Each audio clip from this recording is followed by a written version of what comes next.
సంగం మండలం గ్రామ విద్యుత్ వినియోగదారులకి ప్రజలందరికీ కూడా మేము ఎస్పీడీసీఎల్ సంగం సెక్షన్ తరఫున తెలియజేయడం ఏమనగా ఇక్కడ మనం తుఫాను కారణంగా మన మండలంలో అధిక వర్షాలు తేలికపాటి గాలులు ఆల్రెడీ ప్రారంభమయ్యి పెరుగుతూ ఉన్నది.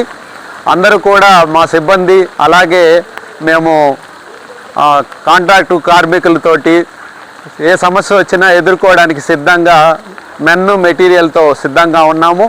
అలాగే ప్రజలు కూడా తగిన జాగ్రత్తలు తీసుకొని ఈ వానల్లో కరెంటు ఉన్న స్తంభాల దగ్గరికి, చెట్లు వాలి ఉన్నటువంటి చెట్ల దగ్గరికి అలా తడిసిన చేతులతోటి కరెంటు పరికరాలను పట్టుకోవడం, కరెంటు సంబంధించినటువంటి ఉరుములు మెరుపులు వస్తున్నప్పుడు ఈ సాకెట్లు స్విచ్లు వీటినన్నిటిని ముట్టుకోవడం చేయకుండా తగిన జాగ్రత్తగా ఉండి ఎలాంటి ప్రమాదాలకి గురి కాకుండా ఉండాలని కోరుతున్నాం.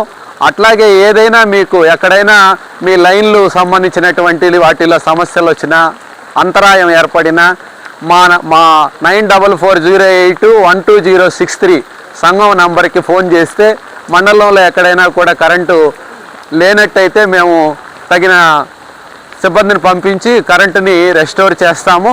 ప్రజలు ఈ సందర్భంలో జాగ్రత్తగా ఇళ్ల దగ్గర సమస్య లేకుండా, కరెంటుతో సమస్య రాకుండా ఉండాలి అని మేము విజ్ఞప్తి చేస్తూ ఉన్నాం.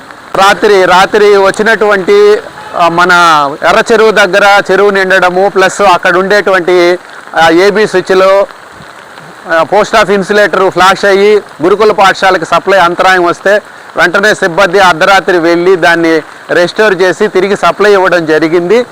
మాకు తెలియపరిస్తే మేము అది చేస్తాము. అందువల్ల వినియోగదారులు ఎవరు కూడా కరెంటు స్తంభాల వైపు, కరెంటు దగ్గరికి వెళ్ళి ప్రమాదాలకు గురి కాకుండా, ఎక్కడైనా తీగలు తెగినప్పటికి కానీ లేదా పోలు వాలినట్టు కానీ చెట్లు లైన్ మీద పడినట్టు కనుక మీకు తెలిస్తే మాకు సమాచారం ఇవ్వాలని మేము కోరుతా ఉన్నాం.